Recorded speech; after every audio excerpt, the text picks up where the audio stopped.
কতজনের লাশের উপর দিয়ে, বডির উপর দিয়ে, দেহের উপর দিয়ে, চোখের উপর দিয়ে, হাতের উপর দিয়ে মগজের খুলি উড়ে গেছে, সেইটা আবার পড়ছে আরেকজন সহযোদ্ধার হাতে।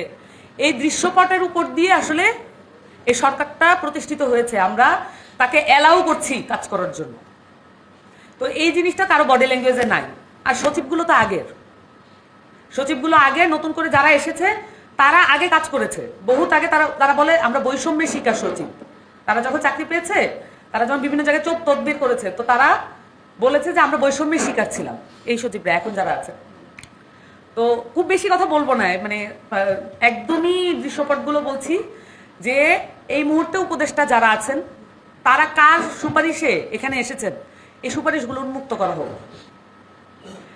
এখানে যে সচিবরা আছেন বিভিন্ন গুরুত্বপূর্ণ মন্ত্রণালয়, বিশেষ করে ফরেন মিনিস্ট্রি, অর্থ মন্ত্রণালয়, শিক্ষা মন্ত্রণালয়, পুলিশ, মানে আইন শৃঙ্খলা এবং স্বরাষ্ট্র, পররাষ্ট্র,